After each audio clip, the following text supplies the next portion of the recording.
Hello and welcome to this short tutorial on the imperfect tense. This is the third tutorial in the sequence, and if you haven't yet watched the tutorial on the present tense and the preterite tense, I would recommend that you do watch these first. So before we get on to the main nitty-gritty of the session, what I would like you to do is to write down the definition of the following key terms: subject pronoun, paradigm, verb, infinitive, conjugation, stem, and endings. Pause the video here while you do this. So let's go through. So subject pronouns.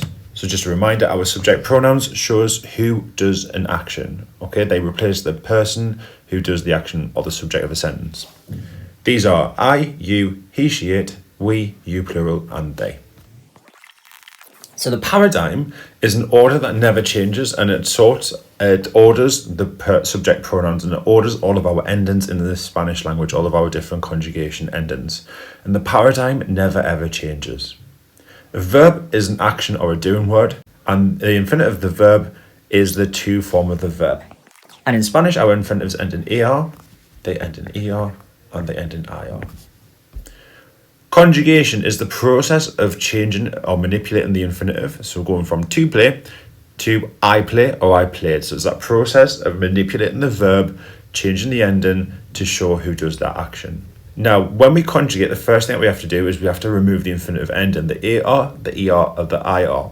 And this process of removing the infinitive ending leaves us with our stem. And this is our base form. And our endings show us who does the action. Now remember, as I said last time, in English we can have, for instance, I play, you play, he, she, it plays. Most of the time we're relying on the subject pronoun to show us who does an action or who did an action. And that comes at the beginning of a verb. However, in Spanish, we must look at our verbs back to front. So we look at our endings first, and that often gives us the marker of who's doing the action. So if it's I, if it's you, if it's he, she, it. And it also gives us the indicator in what tense they are doing.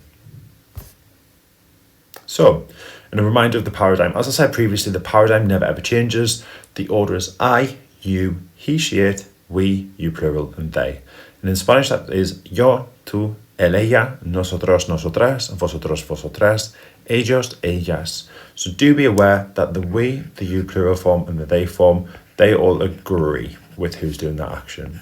So if you're saying we and you're a group of girls, you would use nosotras. So to form the imperfect tense translates into English as I was traveling or I used to travel. So it's got two meanings. I was traveling or I used to. So look out for those two key words. And what we're looking at is we're looking at incomplete actions. So for instance, I was traveling to Spain. We don't know when you started traveling. We don't know when you finished traveling. You're describing. The emphasis is on the process. I used to travel. Again, you're not defining when you started traveling or when you stopped traveling to a certain place. You're just describing that process. So the key words to look out for when you need to use this tense is was and used. So the form is the same as the previous tenses we've met. We take our infinitive of the verb. So here we've got viajar, comer, vivir. So to travel, to live, to eat. We remove our infinitive endings, so the er, the er, the ir, to leave us with our stem, such as viaj from viajar, com from comer, and bib from vivir. To that stem, we add our correct ending, and that depends on whether the verb is an er, or an ir verb, and it also depends on who is doing that action. So for er verbs, our endings are aba, abas, aba, abamos, abais, aban. Note the accent on abamos. If not, you would get abamos. Quite hard to say. Er and ir verbs, our endings are ya, ias, ya, iamos, iais, yan.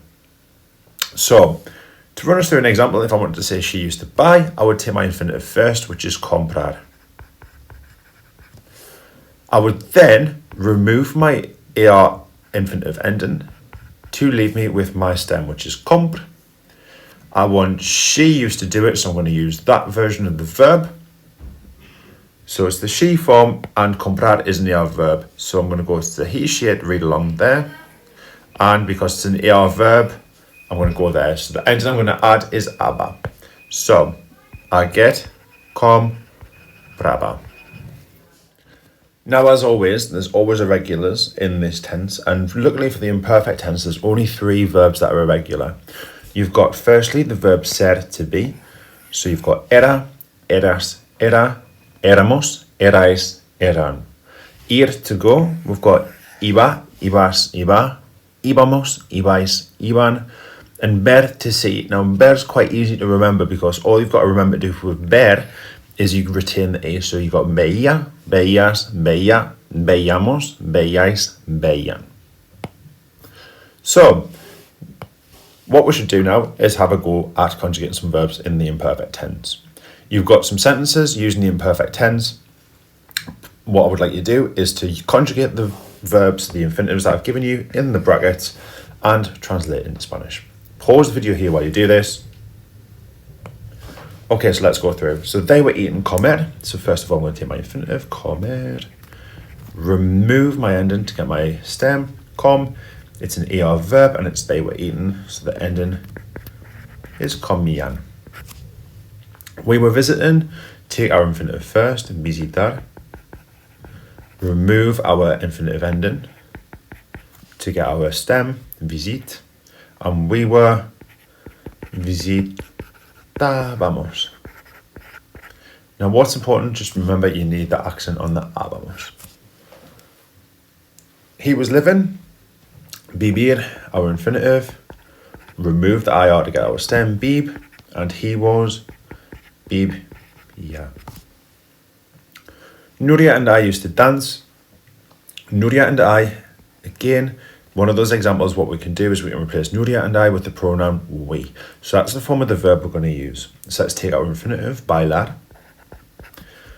Remove our infinitive ending to get our stem, bail. And the we form, bailábamos. Not forgetting that accent. The dog used to be, so we've got el perro. So we could have it, or we could have he or she.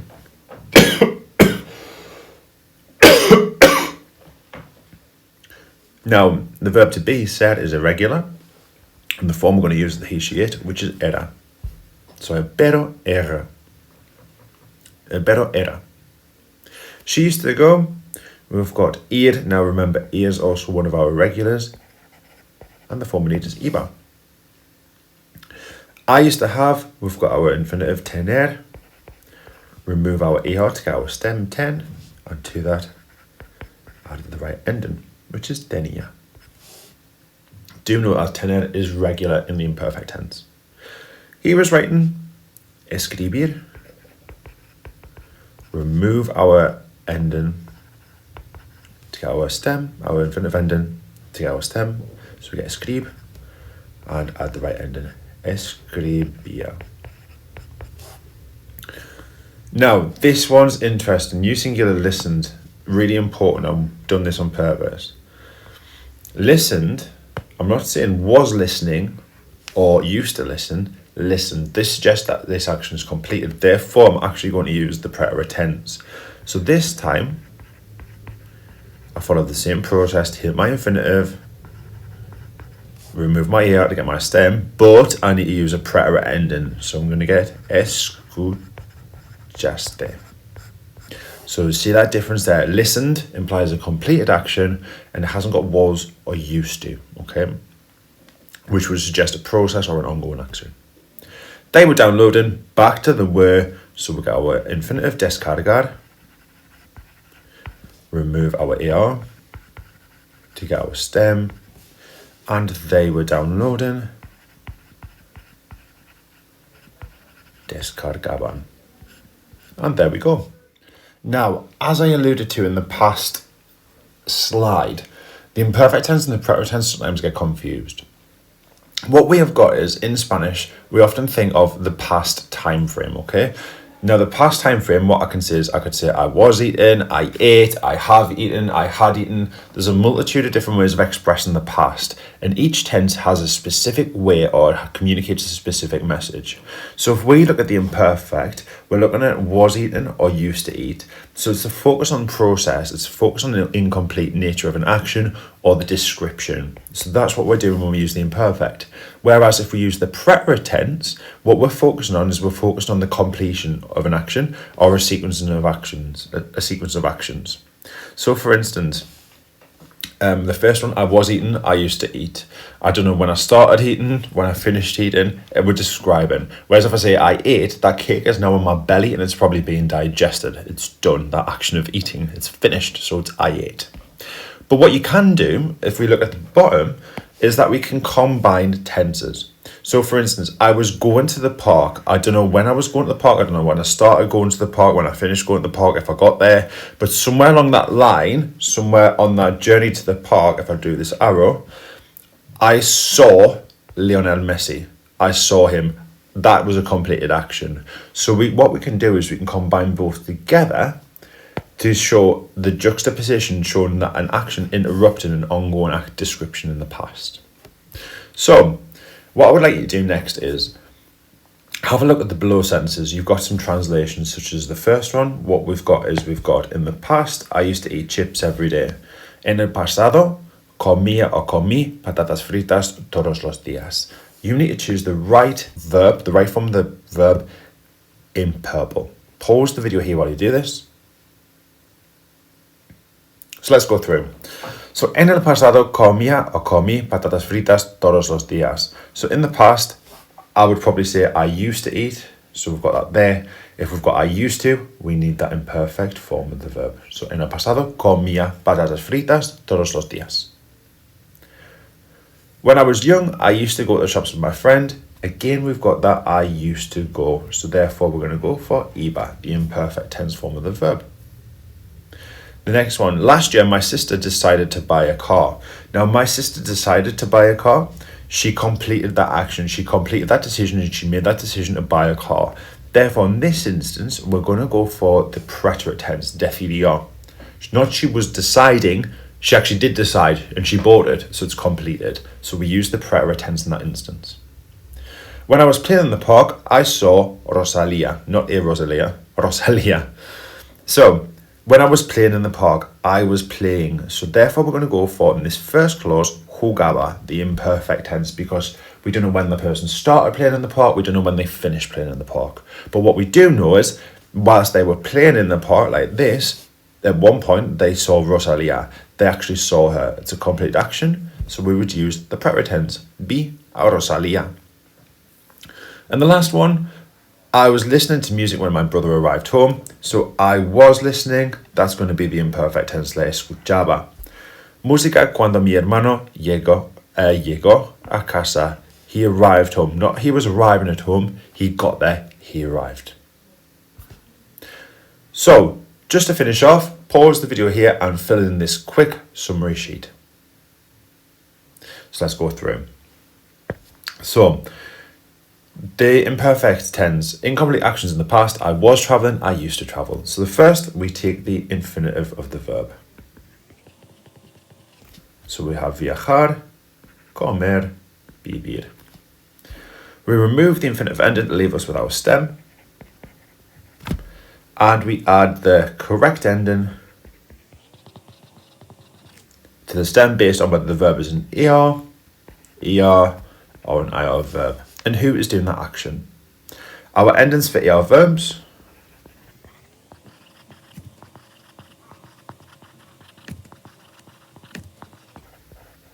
So we've got aba, abas, aba, abamos, abais, aban.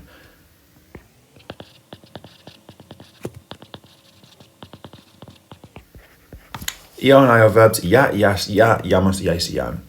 And our three irregular verbs were said to be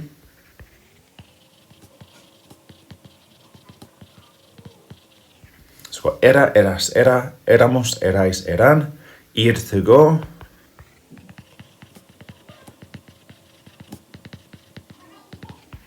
So iba, ibas, iba, ibamos, ibais, iban, and ver, to see.